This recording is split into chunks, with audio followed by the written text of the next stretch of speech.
Bienvenidas compañeras, compañeros a esta nueva emisión de Alternativas. Horacio Robelli, un profesor que ya lleva varias décadas en la Facultad de Economía y Ciencias Sociales de la Universidad de Buenos Aires, nos acompaña en esta ocasión para conversar un poquito de los paralelos de lo que está pasando en Ecuador y en Argentina y sobre todo entender cuál es el proyecto de Milei, este personaje tan especial que está provocando una herida muy profunda en la sociedad argentina. Yo te agradezco muchísimo, Horacio, bienvenido.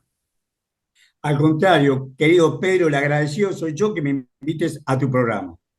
Mira, acá en el Ecuador estamos absolutamente consternados por la cantidad de supuestas meteduras de pata del actual presidente. Como estuvimos también preocupados y absolutamente desconcertados por las meteduras de pata de Lazo y antes de eso de Moreno, aunque la figura tenía que arreglarse un poquito por la silla de ruedas. Pero aparecía como que fue un tema de que son inexpertos, que son tontos, que no entienden, pero todo aparece tremendamente nítido el momento en que le oímos a Milei cuando dijo, yo voy a ir al Estado para dinamitarlo desde adentro. Así es que cuéntanos, cuéntanos, porque eso me parece que va a ser muy iluminante respecto a lo que está sucediendo aquí en el Ecuador. Cuéntanos, ¿qué está pasando en Argentina? Bien, primero hay una matriz, un modelo que tiene la rancha oligarquía nuestra, los sectores dominantes, lo pusieron en práctica con el golpe militar en 1976, que es el consenso de Washington. Ellos tienen como vértice el liberalismo en la Argentina y el consenso de Washington. Lo que pasa es que en 1976 hay dos condiciones fundamentales distintas que ahora. La primera, que no había grandes grupos financieros extranjeros interesados en el país. Segundo, no sabíamos que la Argentina tenía soja y más que nada que tiene petróleo. Mm. En esa época, en la época de la dictadura militar de 1976, la Argentina era un país con petróleo, pero éramos más importadores que exportadores. Hoy la Argentina es un importante exportador de petróleo. Hasta el mes de septiembre de este año, ya llevan exportado por 9.000 millones de dólares. Se calcula que van a terminar el año con 13.000 o 14.000 millones de dólares de exportaciones. Nosotros dependíamos de Ecuador, dependíamos de Venezuela. Cuando Néstor Kirchner fue presidente de la República Argentina, Ecuador y Venezuela solidariamente, era el gobierno de Correa y el gobierno de Chávez, le enviaban buques con petróleo porque nosotros no nos podemos autoabastecer.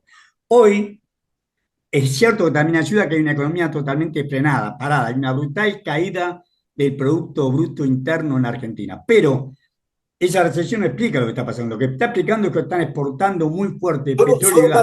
para que nuestra audiencia compare en el Ecuador, eso significaría que está exportando más de 4 veces lo que exporta el Ecuador en un año. Claro que ha caído la producción Bueno, petrolera recientemente en el Ecuador, pero para que la gente tenga una idea, de la noche a la mañana Argentina se convierte en un importantísimo exportador mundial de petróleo. exacto, exacto. En realidad la beta se descubrió en el 2012, la descubrió la empresa estatal YPF Sociedad Anónima, que es Vaca Muerta. Vaca Muerta son muchísimos kilómetros cuadrados y el sistema tecnológico de poder sacar gas y petróleo de las piedras. Hoy Vaca Muerta es el segundo el de explotación de gas sacado de las piedras, El después shale de Estados oil, el Unidos. shale gas. Es más, lo tenía la empresa ExxonMobil, que es la que la desarrolla en Estados Unidos. Y ExxonMobil se la vendió a una empresa argentina que se llama Pub Petrol. Pero hay un club que se llama Club del Petróleo, donde hay una pelea entre las empresas extranjeras y las empresas locales. Todos para quedarse con vaca muerta. Hay una pelea muy fuerte entre Chevron, que es la gran empresa norteamericana que apaga Chevron, Total, Shell, por las extranjeras, también pool de siembra, una figura nueva para nosotros, un pool de siembra, o sea, lo administra por ejemplo, el pool Vista Oil Gas, lo administra Miguel Galuccio, que fue el presidente de YPF, es un Ya, experto pero en el el pool de tema, siembra era pero para la figura de contratos que tenían las grandes transnacionales de la soya, ¿no? Para arrendar y y tener, aquí, al mismo tiempo administrar varias haciendas y con la mayor tecnología, con muy poca mano de obra y utilizando básicamente transgénicos. exacto, pero acá en vez de hacerlo solamente para la siembra, lo están haciendo en petróleo. Vista Oil Gas Claro, que le dije, el 80, está en Google, pone Vista Oil Gas Financiamiento, el 80% del capital accionario de Vista Oil Gas que preside Miguel Galuccio, que en su momento fue presidente de YPF, de la petrolera estatal, y ahora es privado, el 80% se financia en Manhattan, en Nueva York, en la bolsa de Nueva York. El 80% del capital. O sea que acá tenés un claro ejemplo de la fuerte interdependencia que estamos teniendo con el capital financiero Manhattan. Hoy la Argentina está invadida por el capital de Manhattan. Ya la Argentina, cuando era una colonia inglesa, mantenía una apariencia de soberanía, pero recordó que ustedes hicieron el Congreso Anfitriónico de 1824 y la Argentina no mandó ningún representante porque Inglaterra no quiso. En 1826 era, y 1824, Rivadavia es el que boicoteó, ¿no? exacto. Rivadavia nos endeuda con la Baring Brothers. Bernardino Rivadavia era el presidente, en realidad, de la provincia de Buenos Aires. No había, eran provincias unidas del Río de la Plata, pero Buenos Aires era primus inter pares, la provincia más grande, la provincia de Buenos Aires.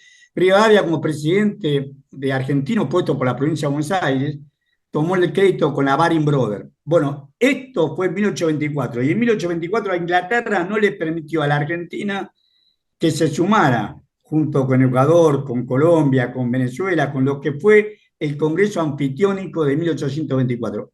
Esto, Londres en ese momento era la capital financiera y comercial a la cual el gobierno argentino se subordinaba, Londres, ahora es Manhattan. Lo que era Londres en esa época, ahora es Manhattan, el distrito de Manhattan en la ciudad de Nueva York.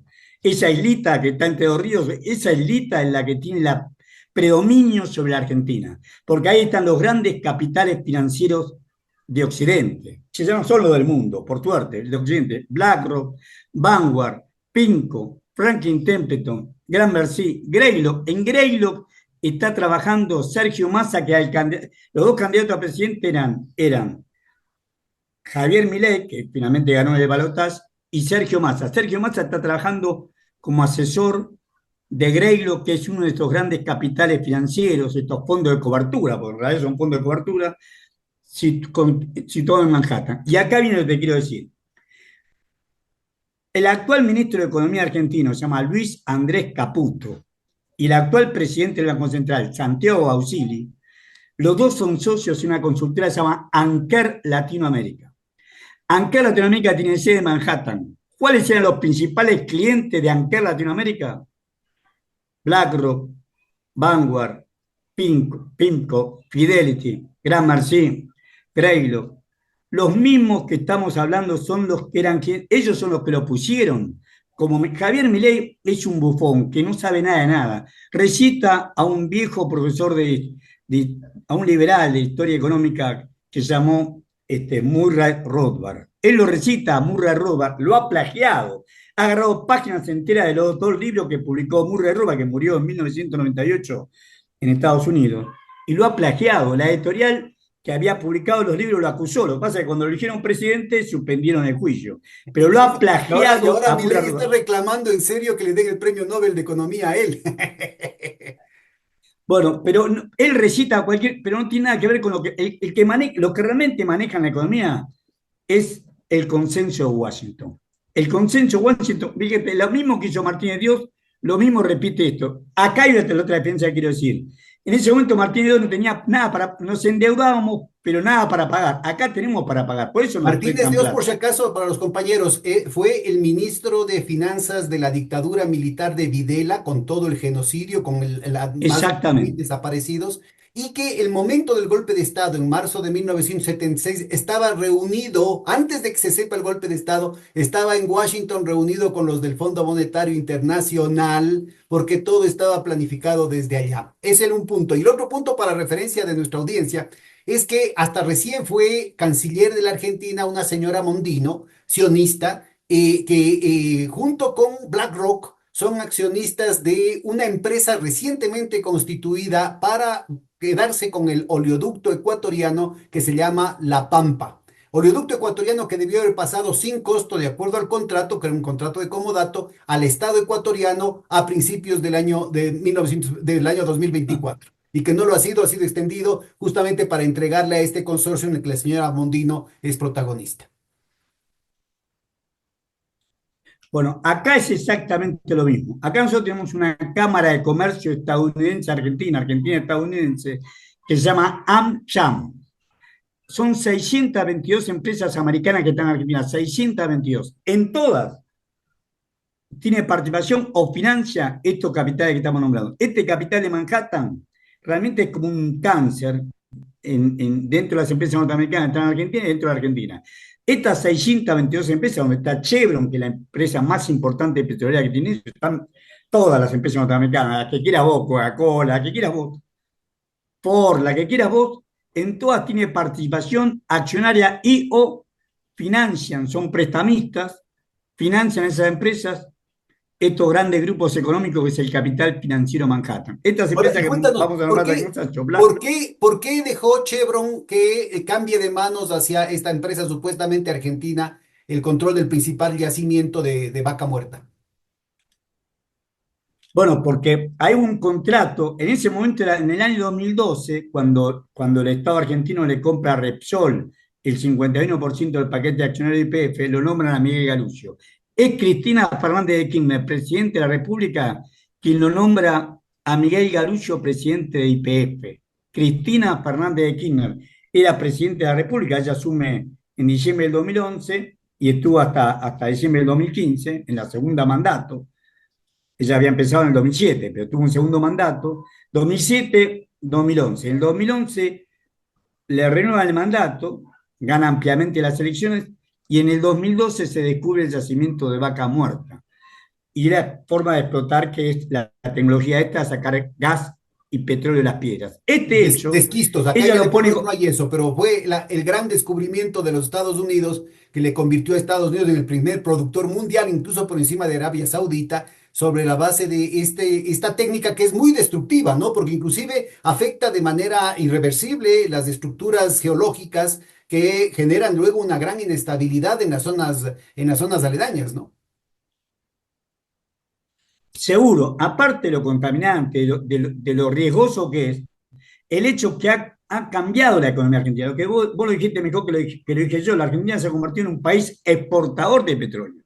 Se ha convertido en un país exportador de petróleo y esto cambia todas las relaciones de juego en la Argentina. Es más, BlackRock, Joseph Lewis es un importante empresario inglés que tiene en la provincia de Río Negro nuestra, un lago llamado Lago Escondido, lo tiene cerrado como si fuera pileta de natación propia. Joseph Lewis, claro, Joseph Lewis, un inglés que tiene una mansión frente al lago escondido, lago semejante, lago enorme para él solo. No deja entrar a nadie. Hay un grupo de izquierda que van, los mueren a palo. Hay una diputada de izquierda que se llama Celeste Fierro, la agarré en caso, le cortaron la cabeza, pero igualmente van. Y la policía está al lado de Joseph Lewis, que es el empresario dueño de ahí. Y que Bueno, además es el esta centro de relación feudal que conspiraciones, se da ¿no? Es el centro de conspiraciones los operativos de Lofer, inclusive el último en contra de Cristina, se lo termina decidiendo, dando instrucciones a los jueces desde Lago Escondido, ¿no?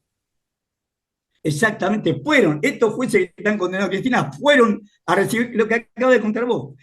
Uno lo cuenta y no lo creen, fueron a recibir instrucciones de Joseph Lewis, o sea, ¿cómo te puedo decir? La connivencia que existe entre el poder económico y el poder jurídico y el poder legislativo, senadores y diputados, es descarada, descubierta. No hay que hacer un trabajo de inteligencia para darse cuenta lo que los unen.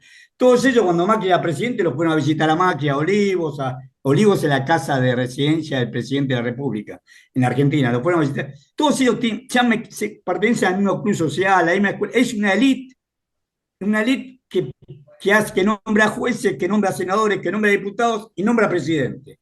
Javier Milei no pertenece a esta élite. Javier Milei es hijo de un colectivero, una línea de colectivo.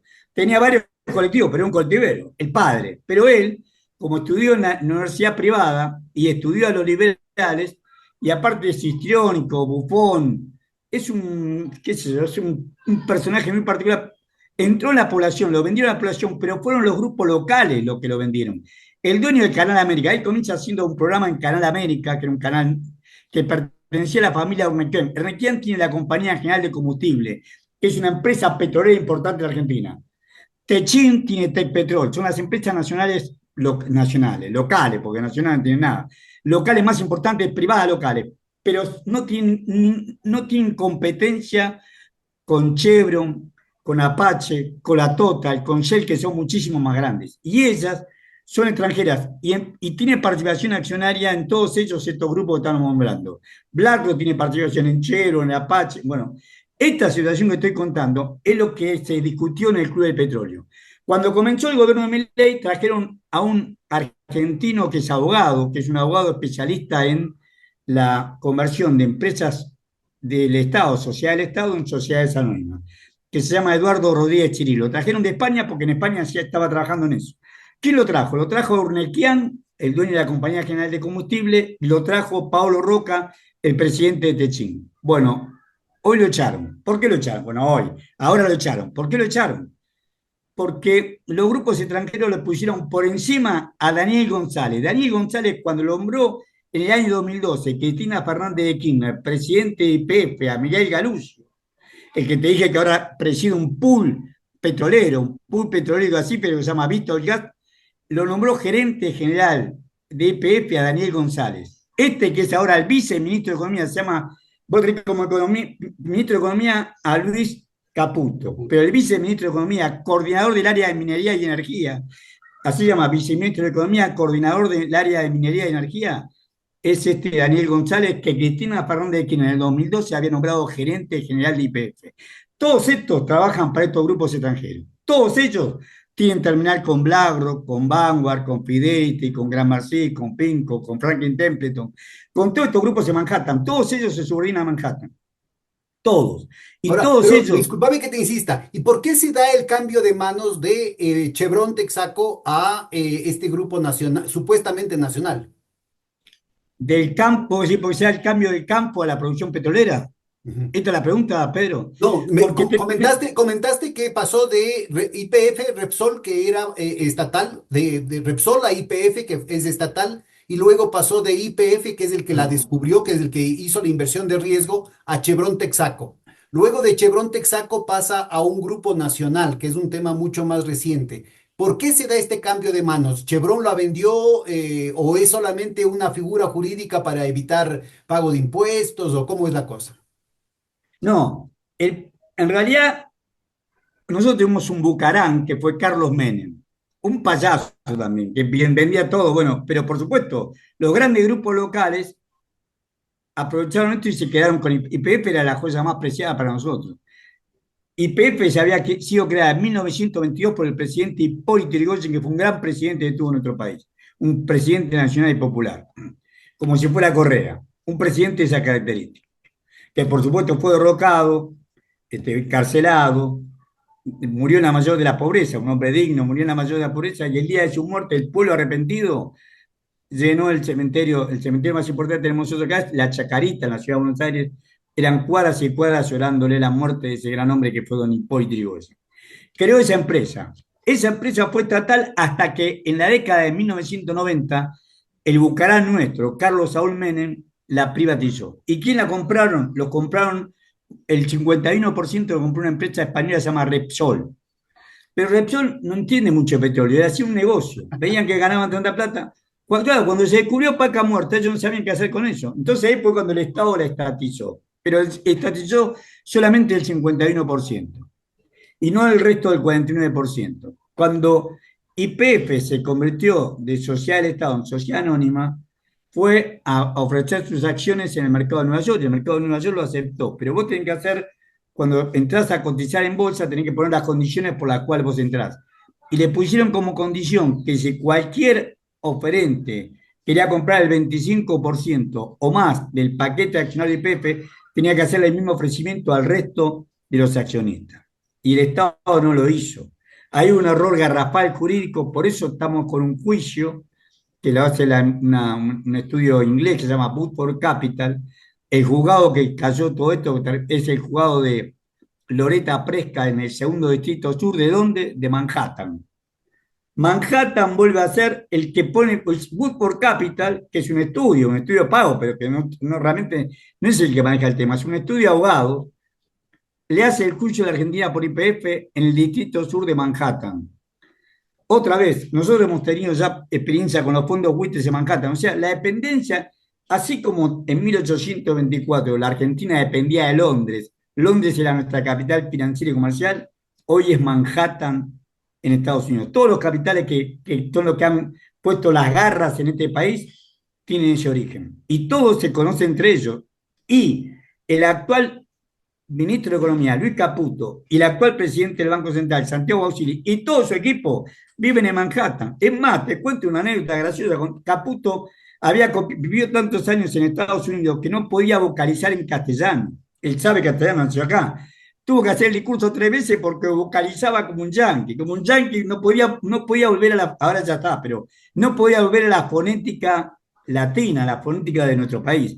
No podía hablar porque hablaba inglés de corrido como la todos ellos. Vivió en Estados Unidos, tiene su casa en Estados Unidos, una mansión en las afueras de Nueva York, y tienen las oficinas en Manhattan, trabajan para esta gente. A ellos lo ponen, los traen, los ponen estos grupos financieros que son de los más grandes del mundo. Hoy, ellos lo responden fielmente. Por eso la Argentina está cumpliendo paso a paso el plan que Martínez Dios no pudo cumplir. 3 pasos. Primero, el, el, el, el famoso carry trade, o sea, que la devaluación del tipo de cambio sea menor que la tasa de interés para que vengan capitales.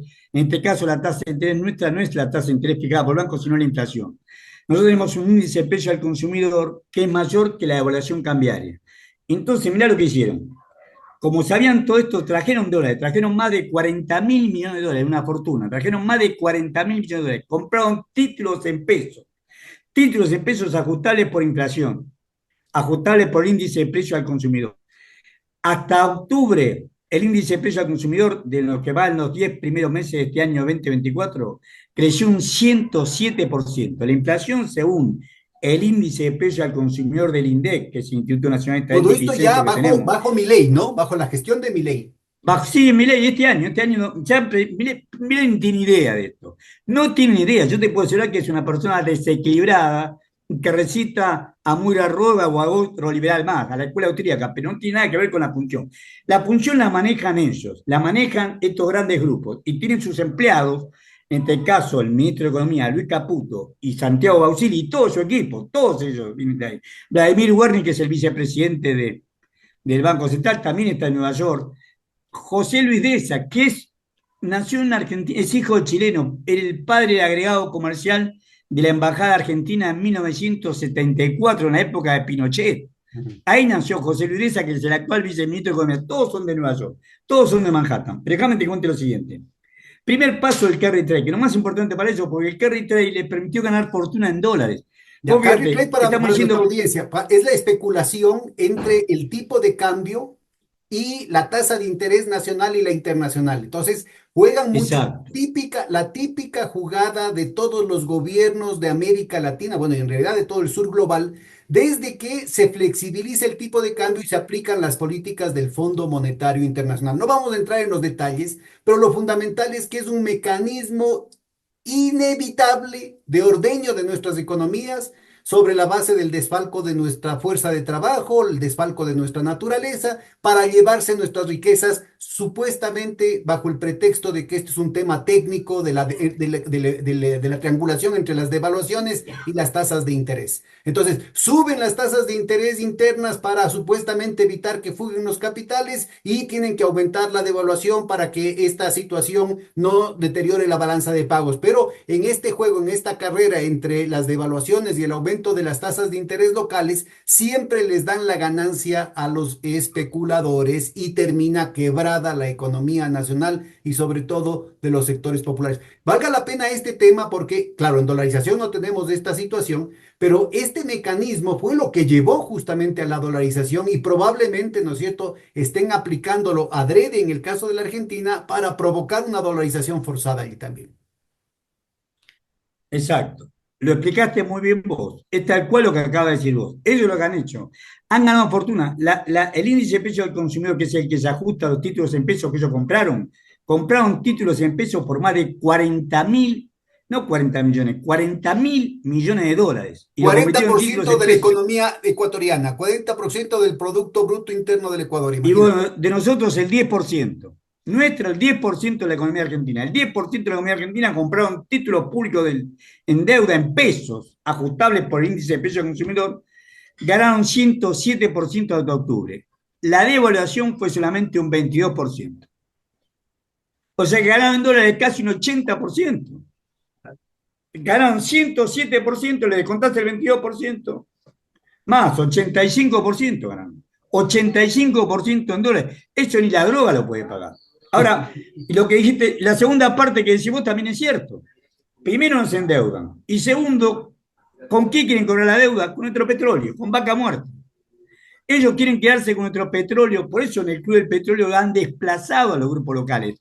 Javier Milei lo inventaron Urnequian, que tiene la Compañía General de Combustible, y los Roca Techín, que tienen Tech Petrol. Lo inventaron ellos a este insano, lo inventaron ellos.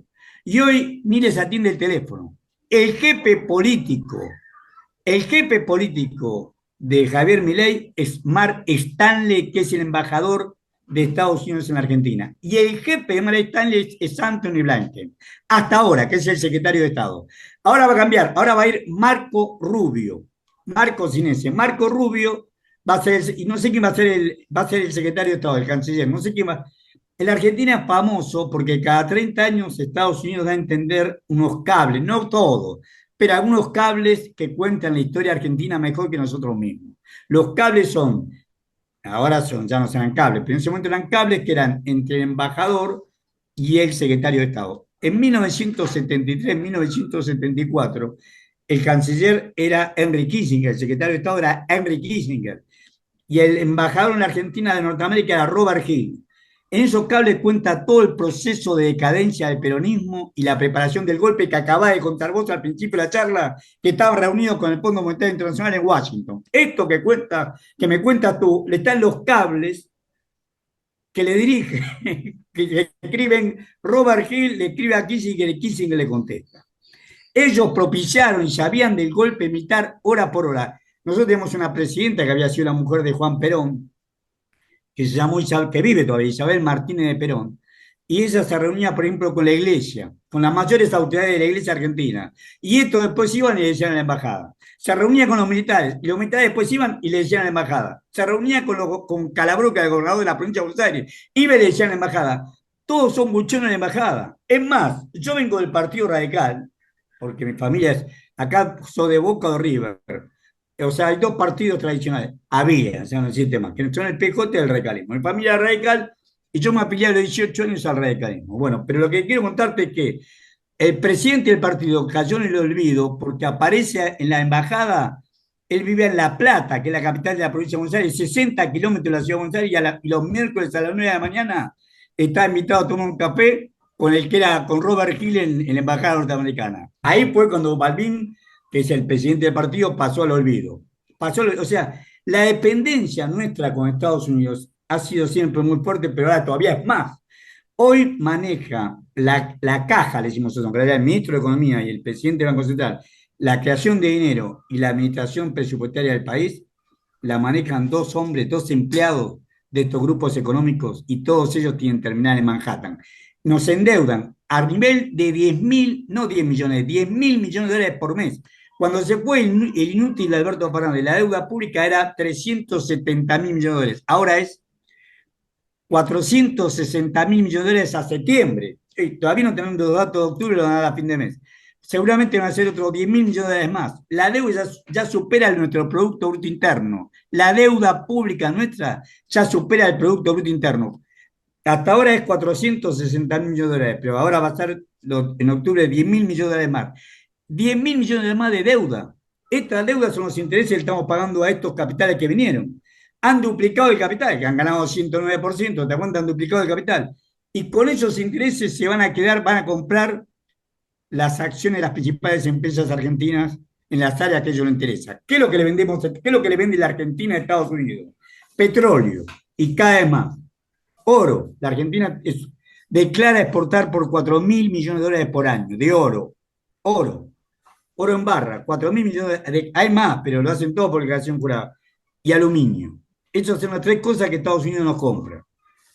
Ahora van a tener las sociedades ellos acá. Hasta ahora eran sociedades estatales o privadas locales.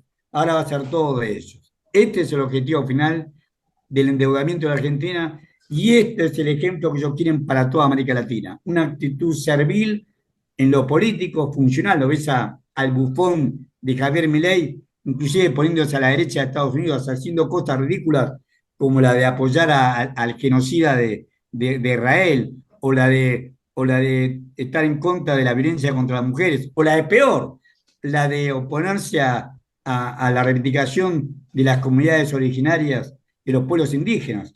Vos sabés bien que en América Latina todos tenemos sangre de indio en nuestra, o en las venas o en las manos. En mi caso en las venas porque mi abuelo era boliviano y era aymara, pero digamos, todos los latinos tenemos sangre indígena, en las venas o en las manos. Bueno, Javier Milei, que la tenía en las manos, se opuso al reconocimiento, pero no lo hace porque sí. ¿Por qué lo hace? Porque donde está el litio, mi abuelo era de la Puna Argentina, en realidad de la Puna Boliviana, era de la Puna Boliviana, pero la Argentina, Bolivia y Chile se ve en la Puna. Ahí no nos mataron a los indios porque ahí arriba, a 3.000 metros, era todo salario, no había nada, no le interesó a los blancos subir para diezmarlos. Sin la Pampa nuestra, en la Pampa no dejaron nada. Hicieron campaña, les llamaban del desierto, y mataron a los indios, se repartieron las mujeres, los hijos, todo. En la Puna no. O sea, las comunidades del Tiwanaku, que vienen de 600 años antes de Cristo, siguen subsistiendo, como si subsistieron siempre. Ahora le van a sacar las tierras, le van a sacar todo, porque hay salares con litio, y es lo que le interesa a ellos. Claro. Ahora, mira, esta situación de despojo de los recursos naturales, que ya ni siquiera es a través de la intermediación de empresas locales, sino que directamente la transnacional se apropia no solamente del recurso, sino de toda la cadena de valor, y plantea una situación de sostenibilidad. ¿Qué es lo que está sucediendo con la economía argentina? El proyecto de Milei, a pesar de que ha generado una inflación tan grande, de que ha generado despidos, un nivel de desempleo sin precedentes en la Argentina, está en el cortísimo plazo todavía vigente en importantes segmentos de la población. ¿Qué es lo que está pasando con esos sectores? ¿Qué tanto puede sostenerse un castigo tan sistemático al pueblo argentino? Mirá, pero la respuesta no es fácil. Hay una gran pasividad del pueblo argentino, una gran sumisión del pueblo argentino. En realidad, el pueblo argentino por lo general es un pueblo tranquilo, no es un pueblo que se ha caracterizado por ser revolucionario ni violento ni nada por el estilo. Hubo sectores de izquierda, pero en general el pueblo es un pueblo muy tranquilo. Acepta la mayor de... la Argentina tiene energía y tiene alimento. Sin embargo, según la UNICEF, en la Argentina actual 1 millón de chicos, 1 millón de niños se van a dormir sin comer a la noche Qué y no bárbaro. sabemos qué comieron durante el día. Es de un Este nivel país de que pobreza, desde sus orígenes ha dado de comer al mundo entero, ¿no? Y que tenga este nivel desnutrición de pobreza, infantil. pues, si vos pensás, por ejemplo, en Burkina Faso, que tiene 6, 7 meses de sequía, podría ser justificable. Y ahí tiene un ejército patriota que tomó el gobierno. En Burkina Faso han tomado el gobierno para oponerse a esta política canalla de entrega que están haciendo acá. Bueno, esa política de vendepatria, de entregar todo lo nuestro, de entregar nuestros recursos, que no le pertenece a este gobierno, y tampoco solamente le pertenece a esta generación, le pertenece a generaciones y generaciones argentinas, es el patrimonio que tenemos, los recursos naturales. Bueno, esta enajenación, esta venta de nuestros recursos naturales se hace ante la pasividad del pueblo porque no tiene quien le explique. No tenemos dirigentes políticos, sociales y sindicales honestos y de fuste. Todos tienen grado, o tienen miedo al carpetazo, o son corruptos, o son cobardes, o las tres cosas. O son cobardes, o son corruptos, o tienen miedo al carpetazo. Acá, vos fíjate que no es casualidad que le han metido mujeres, acá la jerga se llama Julieta, mujeres de los servicios, le han metido jóvenes muy bonitas a cuantos funcionarios públicos pueden corromper. Y bueno, y han entrado en eso, o sea, todos tienen un pasado que los condena. No hay ninguno que quede en pie, ninguno. El que se te ocurra a vos, ninguno queda en pie. No tenemos un dirigente que le diga a su pueblo, mirá, la verdad es esta. No tenemos un Néstor Kirchner. Tuvimos un Néstor Kirchner, pero ahora no lo tenemos. Y no tenemos ningún dirigente que esté a la altura de Néstor Kirchner, o antes Saúl Ubaldini, que fue un famoso dirigente gremial, que fue el que le hizo el paro general a la dictadura militar el 30 de marzo de 1982, una dictadura genocida y violenta. Ubaldini tuvo el prestigio y la influencia sobre la población que la población paró. Un pueblo manso, por no decir otra palabra, manso, tranquilo, no sé cuál sería la calificación más adecuada, un pueblo que no lucha. Sin embargo, Saúl Ubaldini en 1982 los convocó en la Plaza de Mayo e hizo un gran paro general en todo el país. Hoy no podemos hacer eso. No tenemos, la dirigente de gremiales están todos corrompidos, todos pertenecen, hay casos flagrantes, por ejemplo, el secretario general de la Unión Obrera de la Construcción Argentina es un hombre acusado de pertenecer a los servicios de inteligencia del ejército durante la dictadura militar. El que es el actual secretario general de la UOCRA, de la Unión de Obrera de la Construcción de la República Argentina, está acusado de ser informante del ejército, del 601, que es el Comando de Inteligencia del Ejército durante la dictadura militar. Después todo, el gordo Daer, todo, o sea, tenés un grado de corrupción, un grado de Estás vinculación hablando muy fuerte. estás hablando de la dirigencia sindical, ¿no? De los más destacados, digamos, que mayores capacidades de movilización pudiesen tener, que están vinculados a estos sectores oscuros del Deep State. Bueno, por eso te digo, la Argentina, al pueblo no se le pica esta ciudad. Ellos ven que no saben que la deuda, esto que te estoy contando yo, que nos estamos endeudados por 10.000 millones de dólares por mes, no lo saben. No tienen idea porque nadie lo comunica, no aparece en los diarios. Yo, en mi caso, como mi trabajo, me meto dentro de la Secretaría de Finanzas, en la web de la Secretaría de Finanzas y tengo la información. Y te la voy a pasar ahora cuando termine la charla, te la voy a mandar para que vean la información. Tengo la información, como leo el presupuesto, acordás, yo trabajé hace 40 años que leo el presupuesto de la Administración Nacional Argentina, hace 40 años, porque empecé trabajando con Bernardo Greenpun, que fue el primer ministro radical de Alfonsín, y empecé trabajando en el área de presupuesto. El primer, Bueno, el primer plan heterodoxo, ¿no es cierto?, que tuvo un éxito hasta que fue derrotado por un boicot, por una verdadera guerra económica de fuerzas internas y externas, la oligarquía y las embajadas, para hacer quebrar al gobierno de Alfonsín, hacer quebrar esta perspectiva que tanto en Argentina como en Brasil abrían las puertas de una alternativa a la trampa de la deuda externa, ¿no? Greenspan, después al poco tiempo de eso, murió, ¿no? exacto, ese fue don Bernardo Greenpun. Don Bernardo Greenpun intentó por todos los medios que se investigara la deuda que venía de la dictadura militar.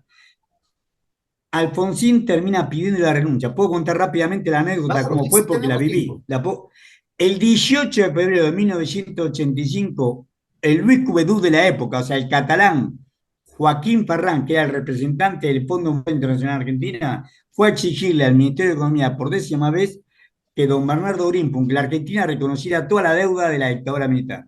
Greenpun tenía, en realidad no era tan grande, porque él era del 25, y esto fue, todavía no había cumplido, porque él es de septiembre del 25, él, todavía no, él tenía 59, todavía no tenía 60, tenía 59 años, pero era hipertenso. Yo que tengo 71 y yo hipertenso, ahora sé cómo se te salen los cables, no lo podés controlar. Bueno, él era hipertenso, lo sacó a los gritos de la oficina, lo sacó el 18 de febrero de 1985 a los gritos de la oficina al representante del Fondo Monetario Internacional. Al otro día, el 19 de febrero, Raúl Alfonsín, que era el presidente de la República, lo invitó a Olivos, que es la casa del presidente acá en la Argentina, y le pidió la renuncia a Greenpun. ¿Para qué? Para aceptar toda la deuda. Lo pusieron a Juan Vital Zorrero, pusieron a nadie. Aceptaron toda la deuda, cambiaron los títulos firmados por nadie, porque eran todos nombrados por los dictadores, por la dictadura militar, para que por títulos, por quienes eran nombrados por la Constitución Nacional, porque Juan Vital Churruy, que era el ministro de Economía, y José Luis Machinera, que era el presidente del Banco Central, habían sido nombrados por Alfonsín y aprobado en el caso de Machinera, aprobado su pliegue en el Congreso de la Nación. Nombrado, entonces legitimó toda la deuda, la legitimó y no podía pagar ni siquiera la mitad de los intereses. Claro, Vos fíjate lo inútil que son. O sea, acepta toda la deuda y quebró el país. Fue la jornada de 1989. Lo hemos hablado alguna vez con vos personalmente. Lo que fue ese 1989, la gente en la calle, no había para. Se tomaron supermercados. Lo hemos hablado alguna vez los dos personalmente acá en Buenos Aires. Pero vos lo tenés bien presente en 1989. Así terminó el gobierno de Alfonsín. No podía pagar ni siquiera la mitad de los intereses de la deuda. Y sin embargo aceptó toda la deuda. Ahora es distinto. Porque acá tienen para cobrarse, que es el petróleo. Acá Claro, principalmente claro. vienen a cobrarse, Y de paso se van a eventualmente el quedar, litio, y eventualmente el oro, y eventualmente el aluminio, ¿no? Por no hablar de la exacto, soya vienen, también, porque mira, esto de aquí incluye es todo un mecanismo mundial, independientemente de cuáles sean los países que estén involucrados. El punto fundamental aquí es la exacerbación de esa estructura extractivista, de esa estructura de sistemático desfalco de la fuerza de trabajo y de la naturaleza, ¿no?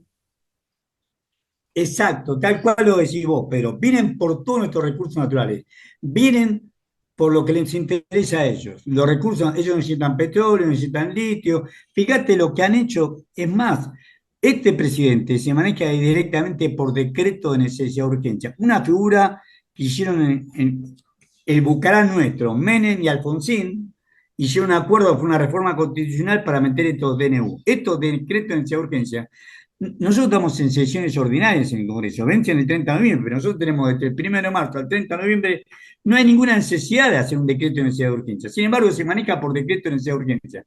El primer decreto que sacó fue, no bien llegó en diciembre del 23, el decreto 7023, reguló todo el espectro comunicacional. Entonces permite que grandes empresas del área comunicacional, como es el caso de Amazon, Onwet de Inglaterra y sobre todo Stanley que preside, Stanley lo preside Elon Musk, permitió regular esto y permitiendo que ellos se queden con el espacio satelital donde nosotros tenemos una empresa local, una sociedad estatal, una sociedad del Estado que se llama ARSAT.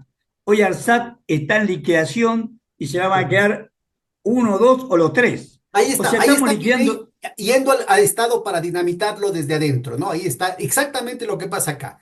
Llega Novoa, bueno, llega desde Moreno, llega Lazo, llega Novoa y lo que hacen es boicotear desde adentro las instituciones del Estado, incluyendo las empresas estatales, para poder regalarlas al sector privado, para poder hacer que los despojos de esas empresas se las pueda vender en barata. Bueno, esto es tan así que te estoy contando, es tan así que te estoy contando. Elon Musk, viste que cuando va Javier Milei de Estados Unidos trata de verse con Elon Musk, lo tienen como ídolo máximo. Patético. Es tan obsecuente, tan lacayo, tan servil al imperio.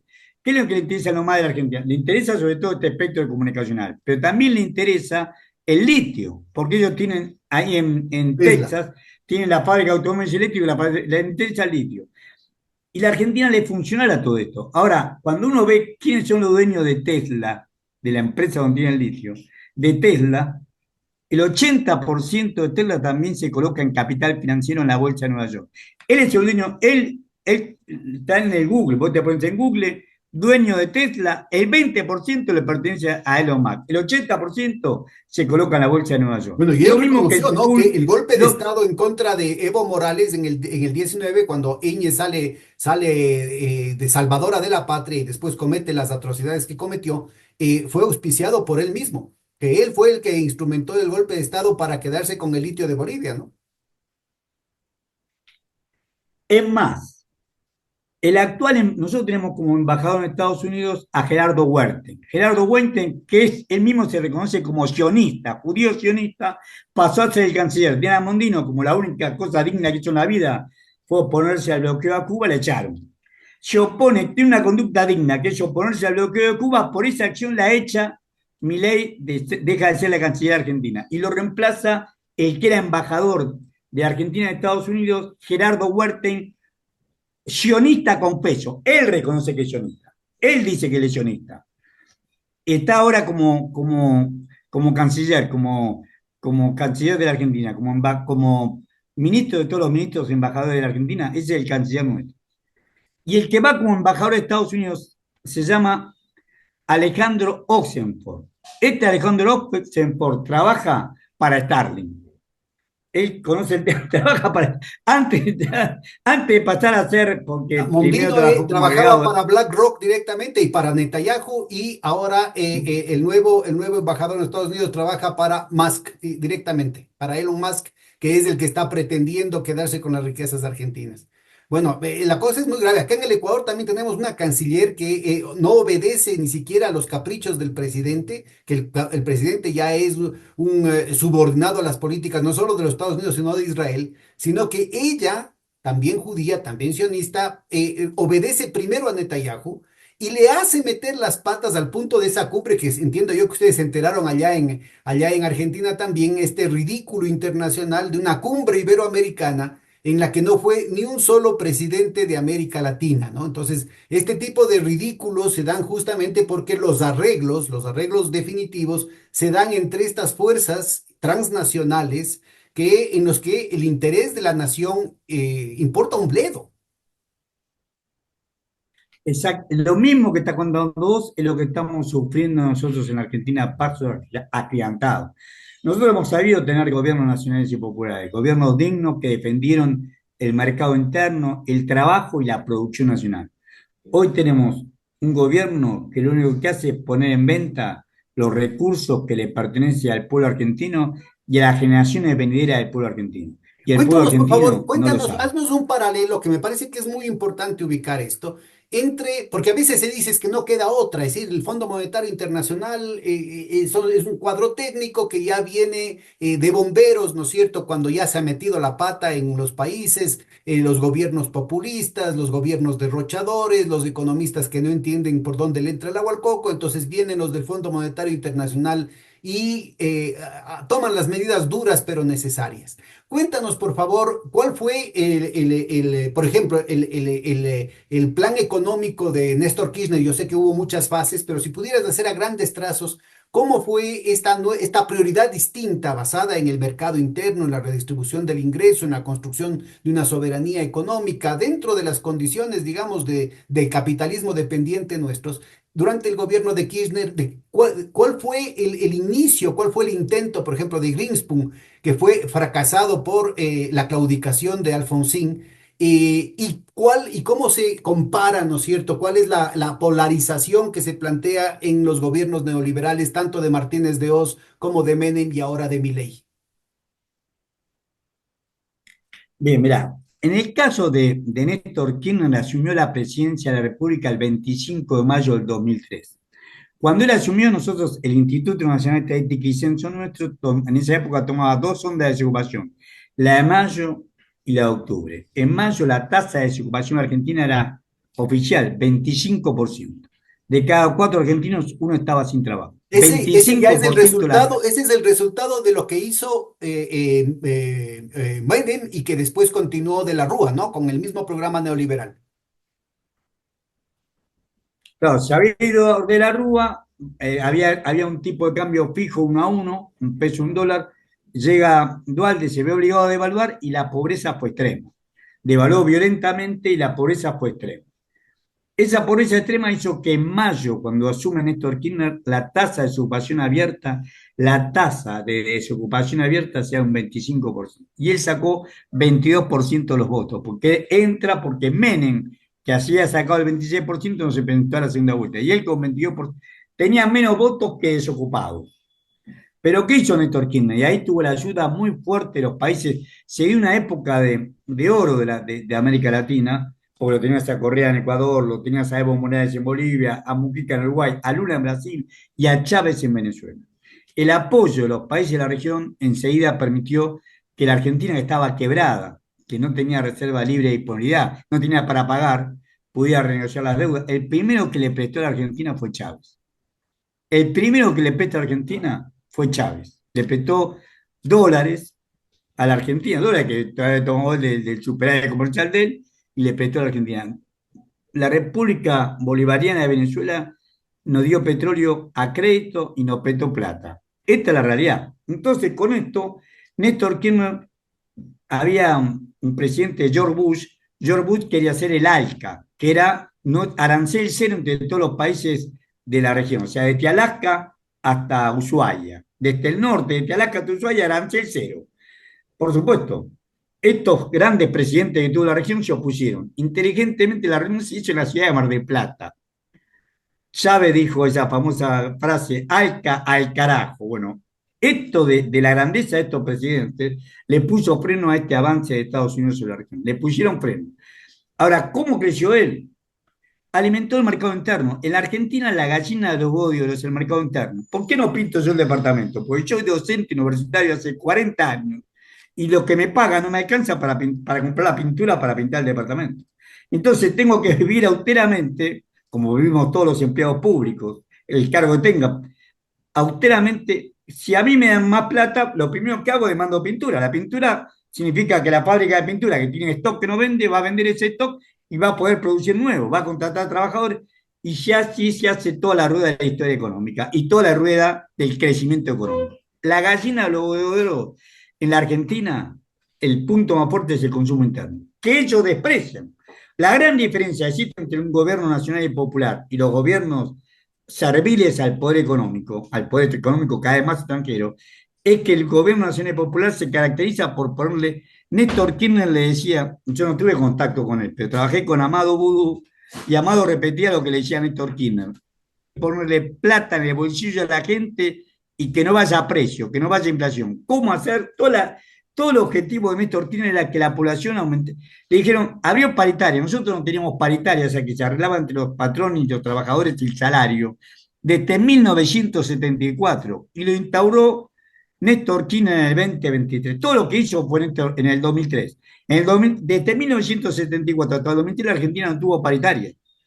El que pone paritaria la discusión libre entre el salario y condiciones de trabajo entre la patronal y los gremios es Néstor Carlos Kirchner.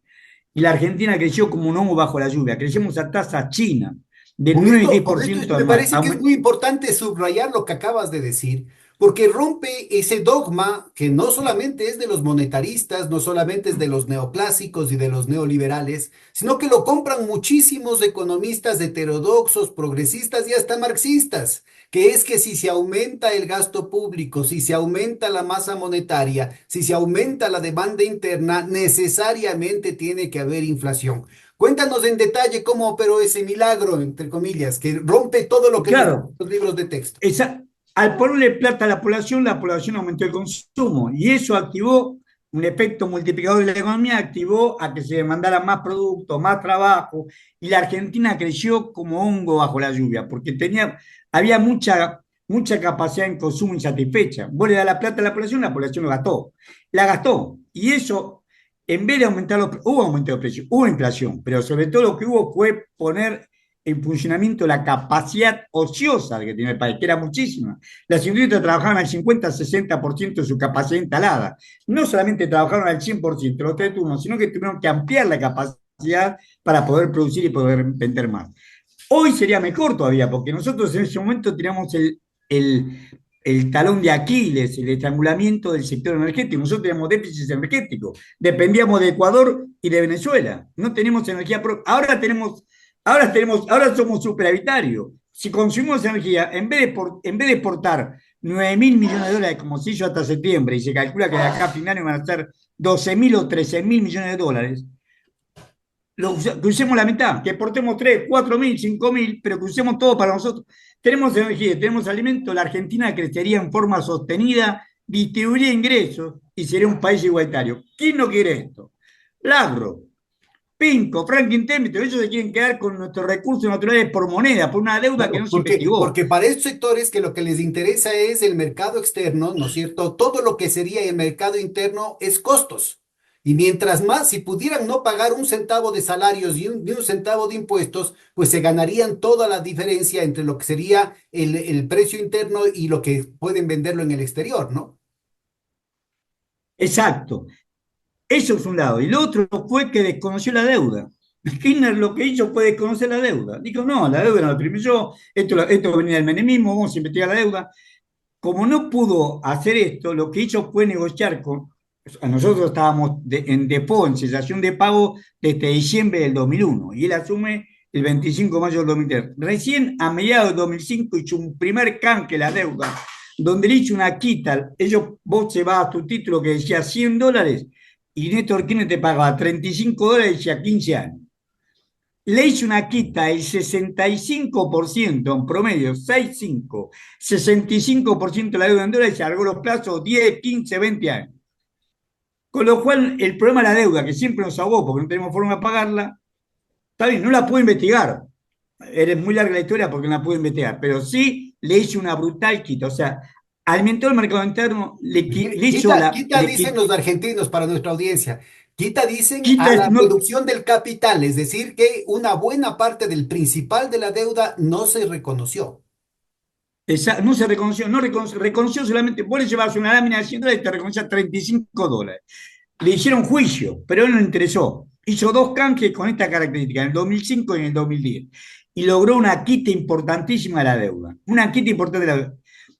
Eso es la segunda medida. La tercera medida congeló las tarifas. Las tarifas venían en dólares y las congeló. No Las importa que las tarifas tienen que ver empresas, con los precios de los costos de los servicios claro, públicos, de la electricidad, tarifa de gas, agua. electricidad, agua, gas, todas las tarifas públicas las congeló. Todo el periodo de Kirchner no aumentó un solo peso. Las congeló. Bueno, ese es el precio que es este precio congelado. No le permitió aumentar el precio. Después se peleaba con las empresas y se aumentaba el precio del combustible. Pisó el precio del combustible. La Argentina tenía déficit energético, tenía que importar combustible. Sin embargo, trató de pillar lo máximo que pudo el precio de los combustibles. Se peleó con la Shell acá. Con la Shell le hizo una, Kirchner tenía carisma, la llamó a la población a que no consumieran Shell. Los que iban a la estación de servicio Shell eran los anti-kirchneristas, que siempre hay una minoría gorila y servil al poder extranjero. Esa oligarquía, o que quieren ser oligarcas, porque había muchos que eran negros, pero quieren ser blancos, iban a Shell a comprar, pero era una minoría. El resto de la población le compraba a YPF u otra empresa, pero no a Shell. O sea, llamó a boicotear a Shell. Se peleó con el principal medio, que es un pasquín acá, que hace de quinta columna de la Embajada de Estados Unidos en Argentina, se llama Clarín. Ese diario, Clarín, lo Y boicoteó además, diciendo uno de los Clarín principales miente. propietarios era Goldman Sachs, ¿no? Bueno, por eso. Y esto fue lo que, o sea, Kirchner no dudó en pelearse con los factores de poder. Este fue un verdadero presidente, en pelearse con los factores, nada más que para mejorar la situación de la población. La Argentina creció, alimentó a su población, bajamos los índices de pobreza, bajamos los índices de desocupación. La Argentina crecía a tasas sostenidas y después tuvo la vista grande con todos los países de la región de fomentar, que fue el cuarto punto, el Mercosur, la UNASUR y la CELAC. Por supuesto, no fue solo, fue con todos estos grandes presidentes que tuvo la región, pero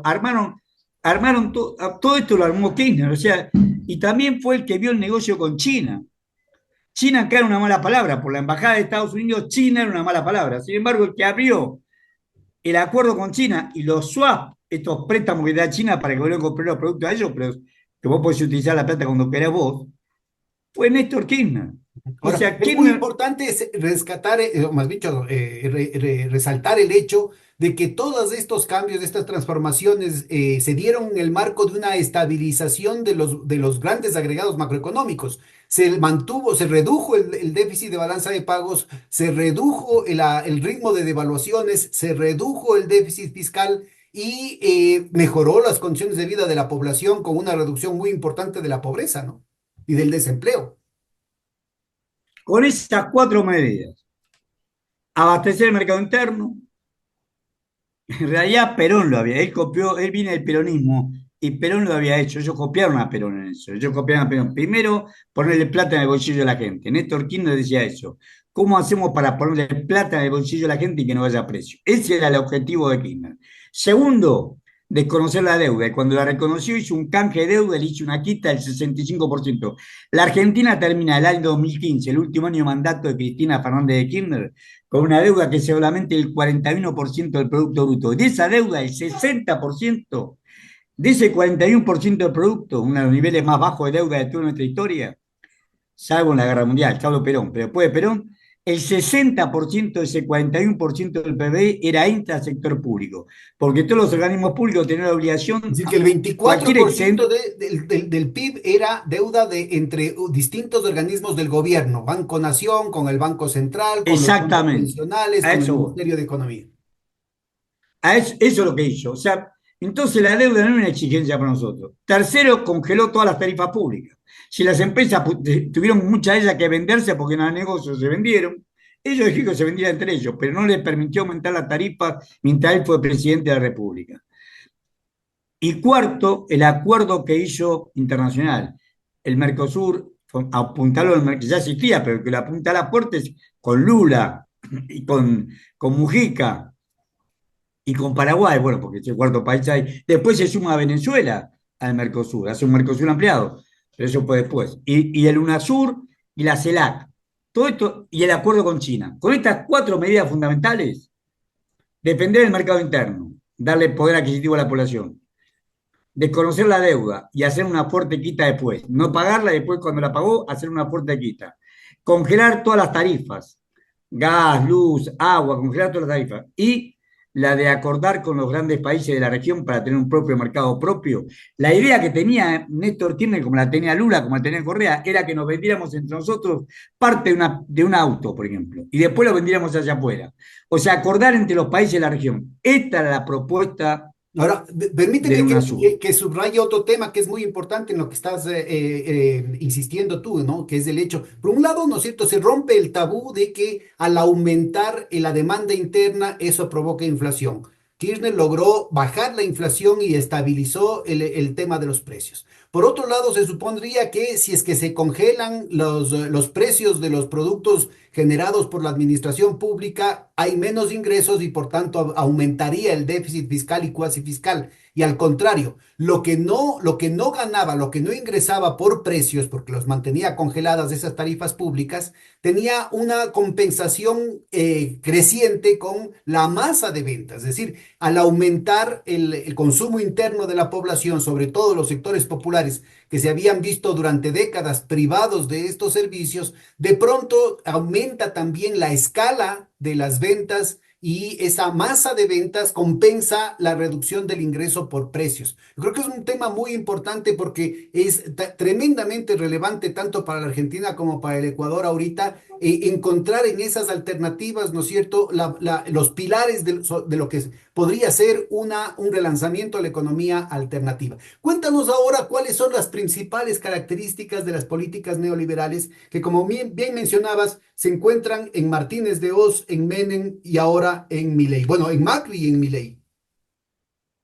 Bueno, son ¿Y las por tres qué, y que por te qué están dije. condenadas al Primero, fracaso, además? ¿Por qué? Porque si claro, estamos ubicando, ¿no bueno, es cierto?, cuáles condenados son al los fracaso. círculos virtuosos, ahorita ubicaríamos cuáles son los círculos viciosos de las políticas neoliberales. Bueno, fracasaron con Martínez Dios, fracasaron con Menem y fracasaron con Macri, pero no sé si ahora, porque ahora tenemos para vender. En esa época fracasaron porque no teníamos nada para vender. Mm. Había aparecido recién la soja, pero no era para todo.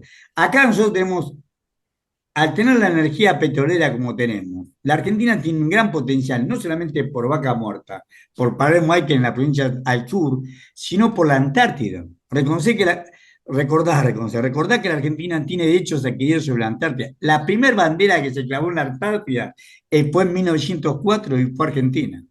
No había grandes bucos de rompehielos. Sin embargo, como hicieron, rompieron los hielos, llegaron hasta la Antártida y clavaron la bandera argentina. El primer casamiento fue argentino. El primer nacimiento, que fue ese matrimonio, es argentino. Argentina tiene derechos adquiridos sobre la Antártida. Esos derechos, Inglaterra pretende extender la usurpación de nuestras Islas Malvinas hacia la Antártida, pero no le corresponde. Bueno, este hecho se agrava porque Rusia lo publicó en los diarios de los BRICS a principios de este año, en marzo, abril de este año, haciendo estudios Rusia, porque Rusia por un acuerdo, un protocolo que se firmó en 1959 forma parte de los estudios y exploraciones de la Antártida. Rusia descubrió que tenemos una fuerte beta de reservas hidrocarburíferas debajo del continente antártico, una de las más importantes del mundo. Esto es lo que reconoce Rusia y lo publicó en la revista Los BRICS. Quiere decir que la Argentina no solamente tiene petróleo y gas en nuestro territorio actual, sino también la proyección en la Antártida. Por eso la Argentina es objeto del saqueo de este capital financiero con base en Manhattan. Tres políticas neoliberales que aplicaron siempre. Primero, retrasar el tipo de cambio. Retrasar el tipo de cambio porque la única manera que tienen para quebrar a los capitalistas de acá es atrasando el tipo de cambio, porque ellos ahorraron en dólares y tienen dólares fugados al exterior. Pero BlackRock, Vanguard, Pinco tienen mucho más dólares que ellos, muchísimo más dólares que ellos, y lo han convertido en pesos. Y después se hicieron que esos pesos, como te conté, creciera más que el valor del dólar. por lo que está 107% indexado, ¿no creció es el cierto? Es peso. decir, compran 100, o sea, cambian, qué sé yo, un monto de dólares que son cien millones de pesos argentinos, y esos 100 millones de pesos argentinos se convierten automáticamente por la indexación en 207 millones de pesos, porque es una corrección de 107. A eso le descuentas el 22% de devaluación, ¿no es cierto? Y lo que tienes es de los 107 millones de pesos de ganancias, se le restan 22 y tienes 85 millones de ganancias netas. Exactamente. Esto que no vieron los capitales acá estaban ahorrando en dólares y se quisieron depender de los dólares. O sea que todo lo que tuvieran dólares billetes perdieron. Vos viste que acá después hay una ley de blanqueo y ya blanquearon 20, no 20 millones, 20.631 millones de dólares argentinos que vienen acá y que vinieron al exterior y trajeron al país. Bueno, esta situación le da un hándicap, le da una cuota mayor de poder a los grupos financieros. Entonces, por eso el atraso cambiario. Lo segundo que hacen es lo que es el carry trade que está contando vos, que la tasa de interés, en este caso nosotros la tasa de interés es el índice de precio al consumidor del INDEC, pero funciona como tasa de interés ya mayor que la devaluación del tipo de cambio. La tasa del tipo de cambio. Y la tercera, para empobrecer a la población y para no dejarla producir, bajan los aranceles. Vos viste, este gobierno el 1 de octubre bajó aranceles para neumáticos, motos, equipo de aire acondicionado, tubo de acero, tubo de cobre, bajó los aranceles.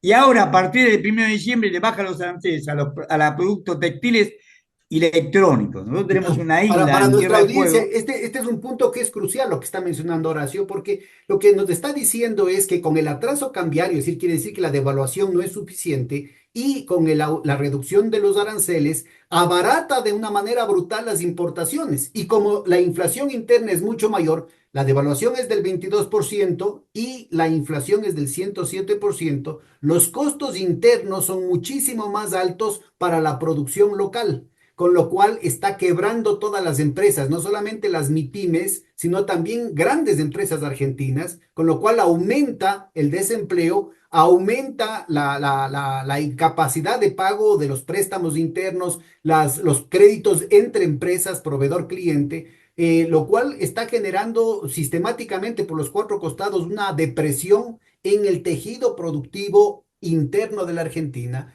pero lo que queda a salvo, ¿no es cierto?, son estos recursos naturales que todo se exporta. Toda la economía extractivista queda protegida, mientras que la economía vinculada con el mercado interna está siendo estrangulada. Exacto, esto es lo que quería decir yo. Pedro, vos lo dijiste mucho mejor que lo que puedo decir yo. Esto es lo que quería decirte. Ellos al hacer estas tres medidas, retrasan el tipo de cambio, carry trade para que la tasa de interés sea más alta, o en este caso por índice de precios de consumo, y encima te bajan los aranceles y la política paraarancelaria, destruyen toda la producción nacional. Ya lo que han hecho hasta acá, han dejado, no lo digo yo, lo dice la Secretaría de Trabajo de la Nación de la Argentina, se han perdido 160.000 puestos de trabajo. Cayó la construcción, cayó la industria, cayó el comercio, y sí, vienen por más. Vienen por desplazar al pueblo argentino de su fuente de trabajo, importar todo, y eso también significa mayor deuda. Y esa mayor deuda con la que van a pagar, con el petróleo.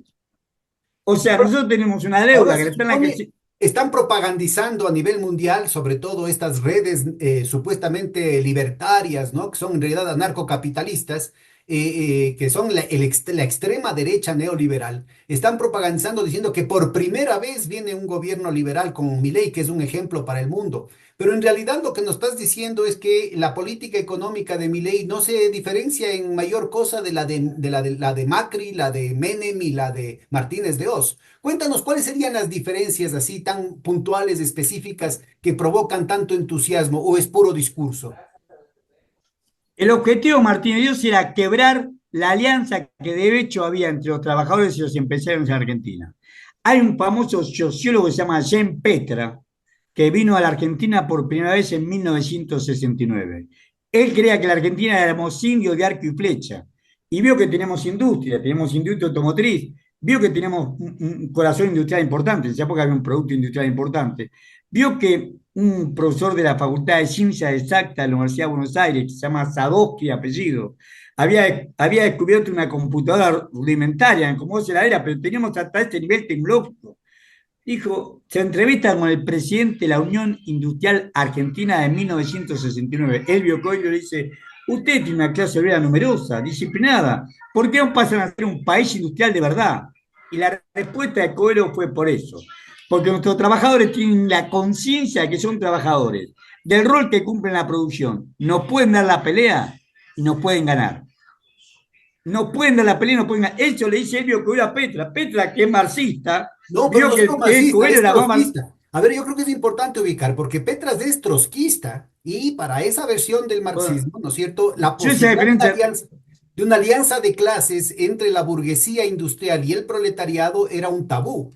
La posibilidad de un capitalismo nacional, del desarrollo de un capitalismo nacional, era tabú. Porque lo único que valía es blanco y negro, ¿no? O capitalismo o socialismo. Y entonces me parece que es muy importante ubicar esta finura, esta sofisticación del análisis de James Petras, sobre todo tan temprano, porque rompe con una línea de análisis que de alguna manera ha controlado o ha encadenado buena parte de las posiciones trotskistas de ciertos sectores de la izquierda en toda América Latina, ¿no?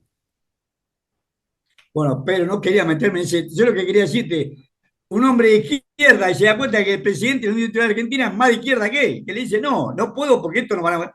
Entonces, el objetivo de la dictadura militar era destruir las industrias. Por eso se desmantelaron las industrias. Nosotros tuvimos grandes pérdidas, destruyeron las industrias y por eso atrasaron el tipo de cambio. Para poder importar productos industriales, yo tenía un Fiat 1100 en esa época, viejo, hecho acá en la Argentina, de 1962, yo estoy hablando de 1976, y andaba como andaba yo, como podía. Y de pronto aparecían coches que andaban, en segundos pasaban de 0 a 100 kilómetros. Los Mitsubishi empezaron a importar autos japoneses, los ricos de este país, importaron todo. Y nosotros nos quedamos sin. O sea, hago Por si una acaso, gran división Argentina social ahí. producía automóviles, pero también producía submarinos y producía Claro. jets y tenía hasta su propio laboratorio aerodinámico, ¿no? Es decir, esa es la industria argentina que mataron la dictadura militar y luego Menem, luego Macri y luego Milei. Pero ese fue el objetivo principal de la dictadura militar, romper la alianza, de hecho, entre trabajadores industriales. No me quiero meter en su situación política, pero de hecho había, el peronismo reflejaba mejor que nada esa alianza entre los trabajadores y los industriales. Te tenés que poner de acuerdo, porque los industriales lo que más les interesaba es que los trabajadores ganaran más plata para poder vender más, porque lo que se le vendía era básicamente el mercado interno. Nosotros no podíamos competir afuera. Vino un gran ministro que tuvo Perón, que se llamó José Bergelbar. Gelbar hizo un acuerdo con los países del este europeo y le vendimos automóviles, camionetas a los países del este europeo. Y ahí fue nuestro acabose como tuvimos acuerdo con Rusia, ahí se hizo un acuerdo. Rusia tenía la capacidad técnica de hacer una represa en nuestro río Paraná, que se llama la represa de Paraná Medio. Y Gelbar acordó, nosotros le íbamos a vender trigo y carne a Rusia, y Rusia nos traía la tecnología para hacer la represa en Paraná Medio. ¿Quién cortó todo eso? Estados Unidos. Estados Unidos corta este desarrollo independiente que tenemos nosotros. La muerte de Perón hizo que él tenía un mucamo, Perón, que se llamó José López Rega, que le decían el brujo López Rega, que era un alcahuete de la embajada norteamericana. Cuando yo te contaba al Organizador de principio que la Robert, Triple A, ¿no? Que eran los escuadrones de la muerte exacto, anticomunistas, ¿no? ponía la cara. El que creaba esto, Robert Hill, era el embajador de Estados Unidos en Madrid. Cuando Perón vivía en Madrid, Robert Hill era el embajador de Estados Unidos en Madrid. ¿Quién era el que le informaba todo de Perón? López Rega. Cuando Perón viene como presidente de Argentina, viene Robert Hill como embajador de la Argentina. Por eso te contaba que Robert Hill va contando todo el deterioro del gobierno peronista después de la muerte de Perón a su jefe, a Henry Kissinger. Este Robert Hill era el embajador de Estados Unidos en España, en Madrid, cerca de Puerta de Hierro, donde estaba exiliado Perón, protegido por Franco. Y ahí se conectaron. López Rega hacía de alcahuete de uno de lo que hacía Perón, le alcahueteaba, alcahuete no sé si es una palabra castellana, acá lo usamos, le decía, lo buchoneaba, no sé qué palabra usar, le decía, era confidente. Era un espía. Bueno, Buchonear quiere exactamente, decir esto de espiar, era espía. un informante. Ahí está, esa es la palabra mejor. Informante, bueno, esta relación de informante la mantuvo siempre. Después se hicieron estos grupos represivos, los armó Estados Unidos. Vos no podés armar nada en la Argentina sin la anuencia de Estados Unidos. Sin la anuencia de Estados Unidos no podés armar nada. Durá lo que dura un helado al sol, lo que dura una golosina a la salida de un colegio primario, nada. Bueno, esto es lo que pasa acá. Entonces, con Estados Unidos de promotor, entonces el objetivo de Martínez Dios fue romper esa alianza de hecho entre trabajadores e industria, romperla, y la rompieron. El objetivo de Macri fue fortalecer esa dependencia hacia afuera y enriquecerse ellos. Pero el objetivo, vení que así te ve mi amigo Pedro Páez. Ella es mi mujer que es de Guayaquil. Vení, negra. Saludámelo al profesor Pedro Páez. Hola, encantado. Qué bueno que Guayaquil esté ahí dando vitalidad a estos Es mayorcitos argentinos. de Guayaquil, hincha de cuero de tu papá. ¿De qué cuero de tu papá? Barcelona. Ah, De de Barcelona. Barcelona, Muy hincha del bien. Barcelona de Guayaquil. Claro, el clásico. Vos No, sos de Guayaquil también. no, no, yo soy de ¿Vos sos de Quito. Guayaquil? No, de Quito. Bueno. Quito es en la montaña. Guayaquil es Ah, en puerto la montaña. ¿Y sos hincha de qué cuadro? de la liga. Ah, bueno. Bueno, mirá, volvamos a lo nuestro. El objetivo de Macri fue fortalecer esta situación de los grupos locales, porque Macri es un grupo local, un grupo importante local. El objetivo de Milei es fortalecer a los grupos extranjeros. Macri, Macri lo putea todo, no sé si decir putear, lo insulta todos los días a Milei, porque uno de los perdedores son ellos. Ellos son los grupos locales, los Roca de Techil, los Eurnequian, todos que lo apoyaron a este infeliz a que llegara Bueno, acá. pero Caputo era de la jorga de Macri, ¿no? Había sido puesto pero había sido puesto, seguramente que Macri había acordado en su momento con los capitales financieros para ponerlo. Macri ha acordado con los capitales financieros, acordó. Habían estudiado juntos en el colegio con el primo. Caputo, el primo de Caputo, que se llama Nicolás Caputo, es, Macri dice mi hermano del alma. Ellos dos habían estudiado juntos. Este es el primo. Sí, porque en la Argentina es un sector social muy rico, van a la misma, viven en Catri cerrado, van a la misma escuela, Cardenal Neumann, tienen sus clubes de rugby o de todo cerrado. No es el caso de nosotros que estamos siempre abiertos y nos combinamos con todo, te puedes cruzar con uno, con otro. Ellos viven como un gueto cerrado, y por eso, pero no significa que sean lo mismo. Caputo no es empleado de Macri. Caputo se lo puso a alguien a Macri y Macri lo aceptó. La prueba está que hoy Macri lo insulta todos los días a Milei, Milei lo ningunea. Milei que recibió el apoyo de Macri, que recibió el apoyo de Urnequian, no les atiende el teléfono. Ahora, pero es muy No importante ningunea. porque estas anécdotas en realidad esconden una reestructuración irreversible de las oligarquías latinoamericanas que se están suicidando. Es decir, es un tema en que las sillas musicales significan la liquidación de buena parte de las fracciones de las oligarquías locales, entreguistas, absolutamente sometidas y lacayas a los Estados Unidos, y que ahora los Estados Unidos les están pagando con la liquidación, con eutanasia, esa es la palabra que quería decir, porque están matando el mercado interno y porque es un No mercado tan interno. eutanasia, es bastante cruel, aún con los ricos. No tan Sí, eutanasia, es cruel. sí. Bueno, la eutanasia ha sido cruel porque lo tiraban los chiquitos del Monte Taijeto. No Sí. tan, es cruel hacia nosotros. Yo soy docente universitario y no llego a fin de mes. Sí, pero bueno, a la oligarquía Y nunca le ha interesado los sectores populares, nunca le ha interesado Aquí estamos hablando no en el nombre del socialismo, de la nación, del pueblo, estamos hablando desde el business y desde los intereses de la propia oligarquía. Entonces, lo que tú estás conversando está pasando una cuestión más o menos parecida acá, en el marco de una situación de tremenda, ¿cómo te digo?, de intimidación dentro de las élites, porque se dan cuenta, ¿no es cierto?, de que no tienen futuro.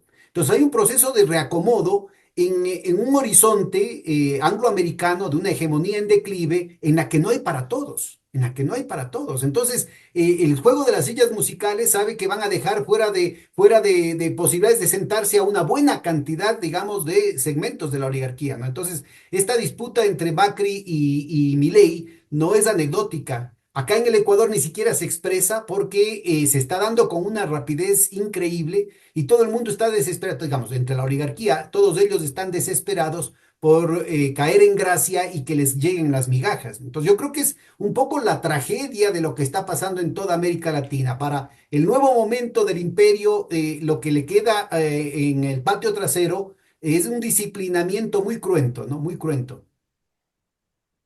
Exacto. La definición, humildemente, comparto 100% lo que acaba de decir. Es así. Por eso acá está la diferencia entre los gobiernos anteriores que lucraban para ellos y este caso de Milei que es servil al poder extranjero. Por eso te decía que el jefe político de Milei es el embajador de Estados Unidos en Argentina, se llama Mark Stanley. Y antes no era así. Antes vos te acordabas con Estados Unidos, le pasabas información, pero vos tenías tu propio vuelo. Acá no. Acá se subordina el presidente, lo ves en la política de la calle internacional, apoya siempre todo lo que Estados Unidos, Israel e Inglaterra deciden.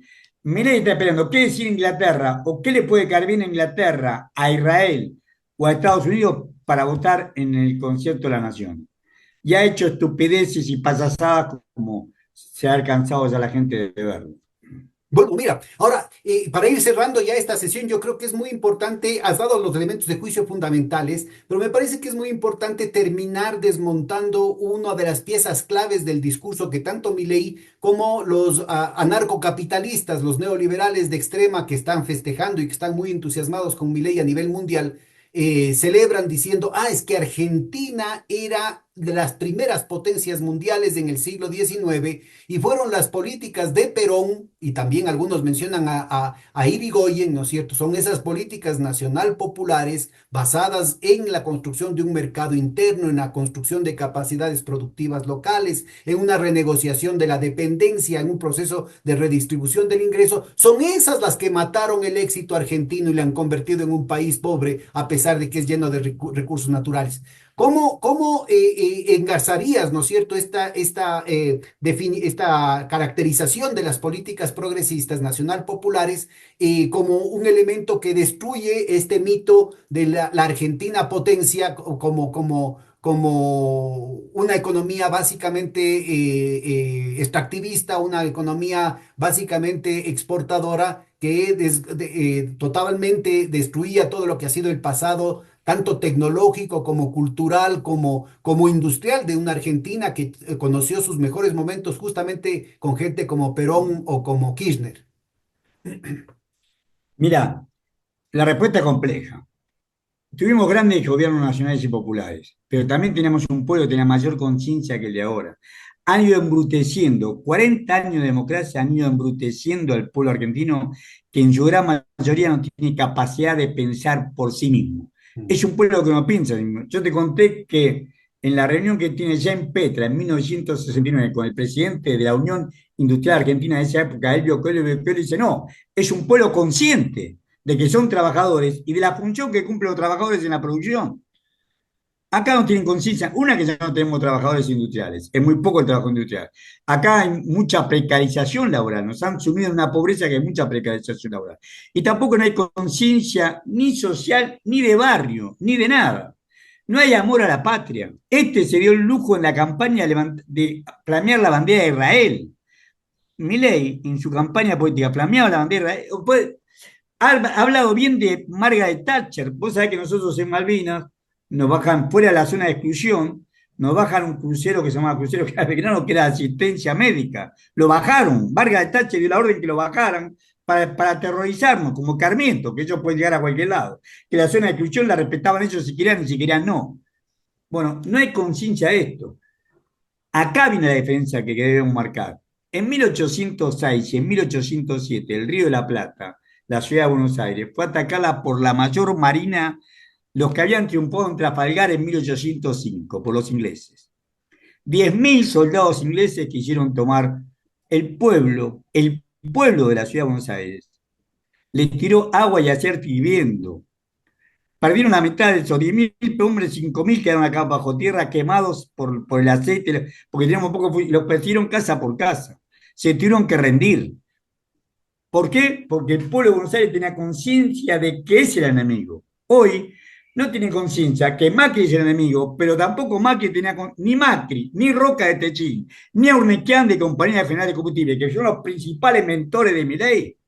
Hoy Milei no se atiende el teléfono, tomaron conciencia recién ahora que Milei juega para BlackRock, para Pinco, para Fidelity, para Gramercy, para Greylock. ¿Por qué? Porque se subordina a la política de Estados Unidos. Milei cree que el gran presidente del mundo va a ser Donald Trump y que él va a ser su segundo y lacayo de Donald Trump. Este bufón de Donald Trump pretende que la Argentina se subordine a esto. Y nuestro pueblo no ha tomado conciencia de eso. Mayoritariamente, hay sectores que sí, pero son minorías. Minoría, nuestro pueblo mayoritariamente. No podemos hacer un paro general. No podemos hacer un paro, iba a hacerse un paro de transporte y compraron a uno de los dirigentes, al de los colectivos, la UTA, la Unión de Tranvía y Automotor, que son los colectivos. Acá la ciudad de González es muy grande y se manejan con colectivos. No paró y rompió el paro, quebró el paro. O sea, no hay conciencia social ni en los dirigentes, ni en nuestro pueblo. Por eso avanzan a paso redoblado sobre nuestros como una aplanadora. recursos, una aplanadora ante la falta de conciencia, sin conciencia. Petra le dice a Elvio Coelho, y Elvio Coelho le dice, son conscientes del rol que cumplen en la producción, que son trabajadores y del rol con que cumplen la producción. Acá no hay trabajadores, no hay producción, y lo que hay es una gran precarización y una gran pobreza. 52, según el INDEC, al primer semestre de este año, ahora es más, 52,9% de la población es pobre. 52,9%, yo soy docente universitario hace 40 años, cobro por debajo la línea de pobreza, que son, sí, son 900.000 pesos, no llego a 900.000 pesos, que es la línea para no ser pobre, 900.000 pesos. Claro, vos lo que decís en dólares decís, no, para eso son $900, pero acá los productos, tenemos una inflación en dólares, los productos salen mucho más caros. El arroz, la leche, nosotros producimos carne, leche, arroz, y nos sale más caro a nosotros acá que lo que sale en Estados Unidos. Terrible. No te digo combustible o productos electrónicos, los alimentos salen más caros, la harina, fideo, el alimento que vos quieras, que producimos nosotros a granel, y no lo podemos conseguir porque están más caros. Yo estoy por debajo de la línea de pobreza. Me pasó pocas veces, en poco tiempo, la crisis de 1989, en el 2001, algún espacio así, pero después de 40 años y estar, y te digo mi caso, como la gran mayoría de la población, y ellos dicen que somos el 52,9% de la población, yo estoy seguro que somos más, 52,9% de la población bajo la línea de pobreza. Ya te repito, según la UNICEF, 1 millón de chicos en Argentina se van a dormir sin comer a la noche, y no sabemos qué comen durante el día. Las escuelas tenían comedores, le sacó hasta los comedores, porque dice que los maneja la izquierda, siempre tienen el comunismo. Este es un tarado que cree que son todos comunistas. Cree que son todos comunistas. Entonces, como cree que se lo maneja, que los piqueteros, que los que estaban detrás de nuestras redes sociales son todos comunistas, no le da el alimento a los chicos. No le da la leche, el mate. Nosotros somos gran consumidores de mate, que nosotros usamos con mate cocido con leche. El mate, tomamos todo el día mate. ¿Qué lo de yerba consumimos? No le da la yerba a los chicos. No, es una cosa, no puedes creer el grado de crueldad que hay y la población está como Adán en el Día de la Madre. Es parte del castigo, ¿no? Es decir, no es un tema de incompetencia, no es un tema de improvisación, no es un tema de descuido, es un tema deliberado de guerra económica en contra de nuestros pueblos. Yo creo que el ejemplo de la Argentina, el ejemplo del Ecuador, marcan claramente lo que la hegemonía en declive angloamericana tiene previsto. Ya no es la Alianza para el Progreso, ya no es la Constitución y los derechos humanos. Todo eso se ha vuelto disfuncional. Ya no es la industrialización por sustitución de importaciones. Ahora es palo y sometimiento, palo y autoculpabilización. Y en ese proceso no solamente están los neoliberales, sino también toda esta ideología posmoderna, ¿no es cierto?, en el que este emprendimiento de sí mismo, ¿no es cierto?, termina interiorizando la culpa del sistema, diciendo que los principales responsables de ser pobres, los principales responsables del hambre que estamos pasando, de los apagones que estamos pasando aquí en el Ecuador, somos nosotros mismos. Culpabilizar a las víctimas. Gravísimo, gravísimo, pero al mismo tiempo yo creo que has dado las claves, ¿no es cierto?, de una política alternativa que además ha dado muestras evidentes de éxito y que han sido quebrados no por factores económicos, sino por la intervención política o la intervención geopolítica. Y al mismo tiempo has ubicado que estos experimentos neoliberales en distintos momentos siempre han tenido su piedra de toque en su fracaso endógeno. Acá el gran interrogante es qué pasará con estos nuevos recursos naturales que ha puesto sobre la mesa la Argentina y que han despertado los más bajos instintos y los más voraces apetitos de las grandes transnacionales. Muchísimas gracias, Horacio. Yo creo que has dejado una lección muy clara para nuestra audiencia respecto a cuáles son los principales vectores del proceso argentino y quedan implícitos todos los paralelos respecto a lo que está pasando en el Ecuador. Unas últimas palabras para cerrar la sesión, por favor. Mira, yo en primer lugar agradecerte la posibilidad que me da de estar en tu programa, querido Pedro. Pero aparte decirte una frase que dijo Néstor Kirchner cuando se unió a la presidencia de la República. Él dijo, queremos que se levante una nueva y gloriosa nación, la nuestra. Eso es lo que esperamos. Un gran abrazo, hombre, y de nuevo, muchísimas gracias. Muchísimas gracias a vos, Pedro, de verdad, muchas gracias. A las órdenes, hombre.